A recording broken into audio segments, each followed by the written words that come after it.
Esse é aquele típico vídeo que pode virar um grande meme, um ótimo meme em caso de desastre na Copa do Mundo, né? Tipo aquele tweet, aquele famoso tweet Coragem Filipão do André Rizek antes do 7-1. Mas como eu sou muito mais desimportante do que o Rizek, que isso aqui vire um meme apenas entre nós aqui, né? Entre os mais chegados. Porém, todavia, entretanto, eu realmente acho que é muito difícil que a gente viva um desastre no Catar. E eu já explico por quê, tá? Antes eu acho que vale a pena a gente analisar o que seria um desastre, até porque tudo depende de perspectiva e de expectativa. Por exemplo, foi um desastre a derrota do Liverpool para o Real Madrid na final da última Champions? Eu acho que não. Foi um resultado, inclusive, absolutamente normal. Foi um desastre o Manchester City cair para o Lyon nas quartas de final da Champions de 2020? Aí eu acho que sim. São exemplos bobos, mas só para dizer que pelo menos eu acho que um desastre é só quando você perde para alguém claramente inferior ao seu time ou a forma como você perde para alguém do seu mesmo nível. E aí, evidentemente, eu vou lembrar mais uma vez do 7-1. Mas eu sei que há quem pense que Brasil na Copa do Mundo ou é título ou é desastre. A minha geração foi especialmente mimada. Eu nasci em 89, então em 94, primeira Copa que eu lembro, título. 98, decepção na final para a França. 2002, penta. Cara, 3 finais em 3 Copas. 2 títulos. E isso tudo na infância e na pré-adolescência, quando tudo é bonito, tudo é mais colorido. E aí eu cresci achando que Brasil e Copa era a mesma coisa que final e título. Só que depois disso a Copa do Mundo fez o mesmo que a vida e me trouxe lições cruéis. Quartas em 2006 e 2010, eu não vou falar mais uma vez de 2014 e depois quartas mais uma vez na Copa da Rússia em 2018. Então por mais que a gente tenha o maior número de títulos da Copa em todo o planeta, não acho que dê pra gente passar a régua entre título ou desastre, ser campeão ou entrar numa crise. Ainda mais com tanta seleção boa nessa disputa. Só que algumas delas, meus amigos, vivem um momento esquisito. Vamos falar da França, por exemplo, atual campeã, apenas uma vitória nos últimos 6 jogos, todos pela Nations League. Tá cheio de jogador lesionado, ou seja, talvez alguns deles não cheguem à Copa do Mundo ou cheguem voltando de lesão, e um técnico claramente em fim de linha de trabalho. Portugal colecionou alguns bons momentos, como por exemplo recentemente atropelando a República Tcheca por 4-0, mas precisou de repescagem para chegar na Copa e deixou a peteca cair na Nations League perdendo em casa para a Espanha. E perdendo jogando mal, ameaçando pouco e vendo o seu principal jogador sendo exposto a críticas tanto no clube como agora também na seleção. Além disso tudo, ou melhor, talvez a razão para isso tudo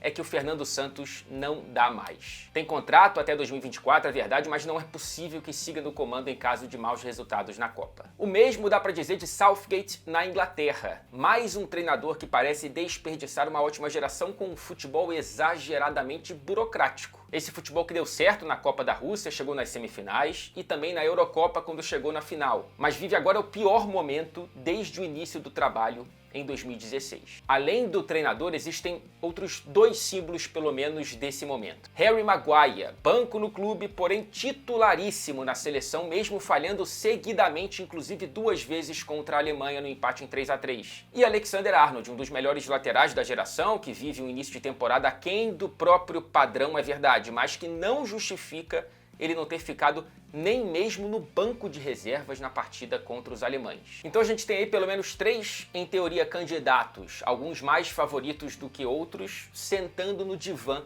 às vésperas da Copa do Mundo. Enquanto isso, o Brasil venceu os últimos 7 jogos, vários de goleada como Tunísia, Coreia do Sul, Bolívia, Chile e Paraguai, e a última derrota foi há mais de um ano na final da Copa América. Sim, é verdade que não enfrentamos tantos adversários de peso como os europeus aqui na Nations League. Mas isso ficou praticamente inviável desde a criação dessa competição, que ergueu um muro entre a Europa e o restante do mundo. E o Brasil foi muito bem nos testes que foram possíveis, mas eu entendo esse argumento, tá? E ele também me deixa com uma pequenina pulga atrás da orelha. Tô curioso para ver como que o Brasil vai se portar ao enfrentar uma das grandes seleções do mundo e, evidentemente, da Europa. Só que um dos principais pontos que me dão esse grau de otimismo é que o nosso principal jogador vive um estado de graça. O Neymar desandou a fazer gol e dar assistência tanto no PSG quanto na seleção e, acima de tudo, parece feliz, parece alegre, algo que foi muito raro da gente ver nos últimos anos. E o Neymar motivado motivado, feliz e, por consequência, até bem fisicamente, atinge um nível muito difícil da gente achar paralelo no futebol mundial. Acho que a única outra grande seleção que tem no seu principal jogador uma fase parecida com a do Neymar é a Argentina com o Messi. Acabou de fazer mais 2 gols, por exemplo, na vitória de 3-0 sobre a Jamaica. Aliás, é um time que dá todos os sinais de que chega no Catar também para brigar pelo título. Eu não coloco o momento do Mbappé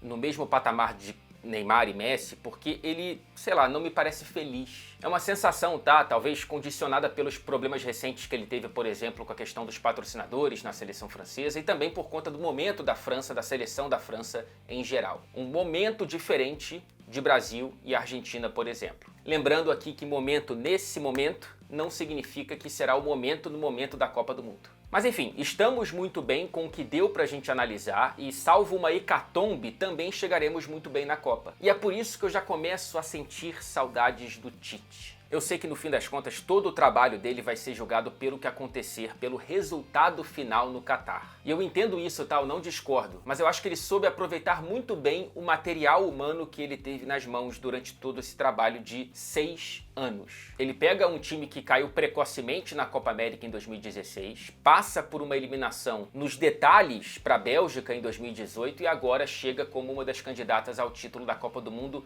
Enfim, mais uma vez o Brasil chega justificando em campo esse status que é praticamente natural, adquirido pela seleção brasileira ao longo da história. Acho que o Tite equilibrou bem a confiança que dá em certos pilares do time com escutar o campo. Escutar o momento de jogadores que estavam fora. Por exemplo, acho que o mais recente, a convocação do Pedro do Flamengo. Isso quer dizer que o trabalho do Tite é perfeito? Evidentemente que não. E também é evidente que a perfeição, que é impossível de acontecer, ela só vai ser atribuída ao trabalho do Tite se a gente for campeão. Mas é seguramente um trabalho muito bom até aqui e que pode terminar ainda melhor. Além das chances de título no Catar, a base de trabalho que o Tite entrega é muito melhor do que a que ele recebeu do Dunga. O Tite é o melhor treinador brasileiro. Ponto. Eu acho que não tem muita margem para debate aqui. Ele é o melhor cara dentro do mercado de trabalho de técnicos brasileiros que poderia ter feito esse trabalho até aqui. E é muito por isso que eu acho mesmo que a gente vai sentir saudades dele. Isso não quer dizer que a sucessão vai ser mal feita, né? Pelo que eu tenho acompanhado nas notícias, não há um nome claro, não há uma definição já de quem é que vai assumir o lugar no comando técnico da seleção brasileira pós-Copa, até porque, se eu não me engano, a seleção só volta a entrar em campo em março. E eu acho mesmo que nomes que têm sido ventilados como, por exemplo, do Fernando Diniz, podem fazer um bom trabalho na seleção. E, aliás, eu olho para a seleção de uma forma diferente com a qual eu olho para o meu clube, né? No meu clube eu vejo uma expectativa de, cara, quero vencer. Na seleção, eu acho que é um pouco além disso. Eu acho que é vencer e dar show. Por mais que esse objetivo ele seja muito difícil de ser alcançado e muitas vezes muito distante da realidade. E eu acho que a seleção brasileira chega ao Catar com condições de atender a esse princípio. A minha saudade do Tite, que eu não sei se você compartilha, comenta aqui, ela não significa um pessimismo para o que virá depois. Aliás, o que virá depois vai ter uma carga de pressão que depende diretamente do que acontecer no Catar, né? Se o Brasil não for campeão, iguala o maior hiato histórico entre títulos de Copa do Mundo, 24 anos entre 70 e 94. Enfim, o Brasil chega muito bem nessa Copa. Olhando aqui de perto para os rivais europeus, eu acho que a gente chega com grandes condições de conquistar grandes resultados e viver grandes momentos, mesmo contra equipes que a gente acabou sendo impedido de testar e jogar durante esse período, durante esse ciclo. Mas o que vale mesmo vai acontecer agora. E eu não sei se vocês já perceberam, eu tô otimista. Bom, vamos ver o que vai acontecer. O próximo vídeo no canal, ele vai ser feito, acredito eu, no domingo. Estarei presente no Clássico de Manchester, no Derby de Manchester, ou no Derby, entre Manchester City e Manchester United. E vou trazer aqui as minhas impressões lá do lado de dentro do Etihad Stadium. E vamos ver o que o futebol de clubes vai nos entregar nesse preâmbulo da Copa do Mundo. Quais momentos vão mudar? Quais jogadores vão melhorar ou piorar? E quais, infelizmente, vão se machucar? É isso. Será que eu estou viajando ou você concorda comigo? Um grande abraço, até a próxima.